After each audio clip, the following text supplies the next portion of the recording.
Hello there, you must be interested in building a dividend portfolio, but you're lucky, so am I. So I've built my own stock screener to select the best investing stocks based on 9 parameters. I'm also putting my money where my mouth is and will invest daily in the selected dividend stocks for the coming years. Please like, subscribe and hit the bell button if you want to follow my journey into dividend investing. So what's the plan? My plan is very simple. I will rank US stocks with a market cap of at least 10 billion and will score them on 9 parameters.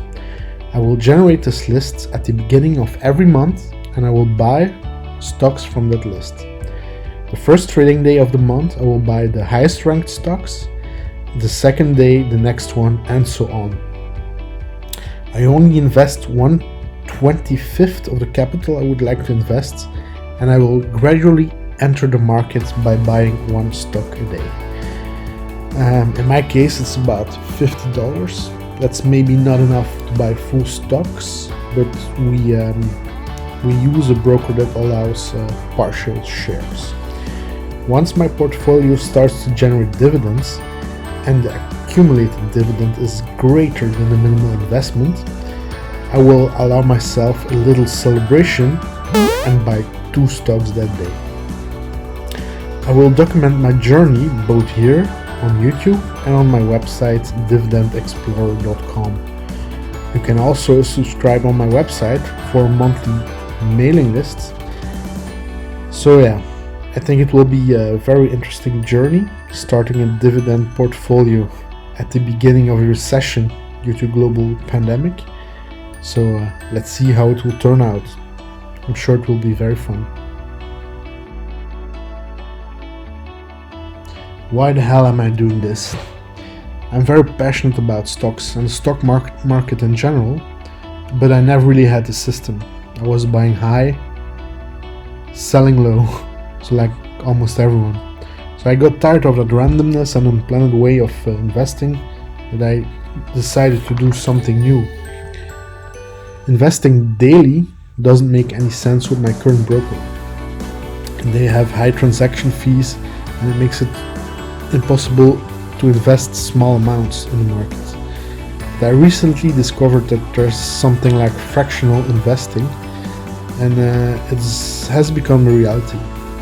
First, in US there are platforms like M1 Finance, Robinhood that let you invest in fractional shares with 0 commissions. This means that you don't need to put up front the whole capital for a share. You can buy half a share, 1/3 of a share, and with low commissions it's very interesting to do. I also got inspired by the book The Intelligent Investor and will try to implement best practices in my system. I can also just invest in a bunch of indexes and ETFs, but that would be quite boring. And I would rather document my investment journey and maybe try to beat the market. Seems a very fun thing to do. But I'm not based in the US, so I had to wait for a platform that has about the same principle for European citizens. I then discovered Trading 212, a broker operating from the UK and from Europe. And since it keeps trading really simple, I just want to try it with little amounts. Let's see where we go. We're also just at the beginning of a recession caused by a pandemic. It will be very interesting to see how the markets unfold themselves and if it did make sense in like 10 years of starting this journey. There are also a lot of reasons why I shouldn't do this, so it's probably, as I said, more easy to invest in an ETF or an index. And I will also have to put a lot of effort in reporting to my national tax office. When using ETFs, you can often choose ETFs that accumulate the dividends, so you don't have to pay the tax on them. Because I will be paid in dividends in my plan, I will be taxed twice. Once the US source taxes, and then also my country will raise some taxes on that dividend. So chances are slim I will beat the market, and on top of that I will also expose myself to currency risk because the trades I will do will be in dollar, but my day-to-day currency is the euro.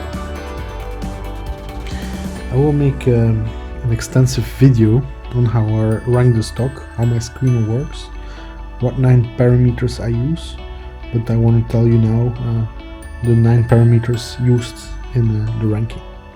First parameter is the dividend yield. The higher the better. But you have to be careful. High dividends can be a sign that there's something wrong with the stock. The second parameter is the price to earnings ratio. It gives us an indication of a fair price. The lower the price to earning ratio, the better. However, it might also mean that investors don't see future value for the company. The third parameter is the yield compared to the earnings.